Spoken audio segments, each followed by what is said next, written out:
এই গডলেস সভ্যতায় যে পশ্চিমা সভ্যতা এবং এই যে সেকুলার যারা সোসাইটি আছে, এরা মানুষকে পরকাল থেকে দূরে রাখতে চায়। এরা চায় না মানুষ পরকালীন জীবন নিয়ে চিন্তা করুক।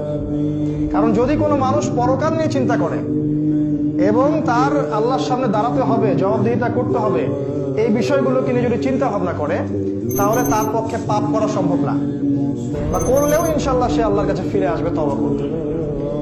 এই জন্য গডলেস এই সভ্যতা এবং সেকুলার এই সভ্যতা তারা চায় আমরা যেন আল্লাহ থেকে দূরে থাকি, পরকাল সম্পর্কে চিন্তা ভাবনা না করি, খালি দুনিয়া দুনিয়া আর দুনিয়া।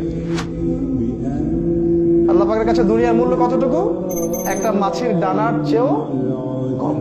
একটা হাদিস এসেছে, যদি আল্লাহর কাছে এই দুনিয়ার মূল্য হতো একটা মাছির ডানার সমানও, তাহলে আল্লাহ পাক কোনো কাফের মুশরিককে এক ঢোক পানি খেতে দিতেন না।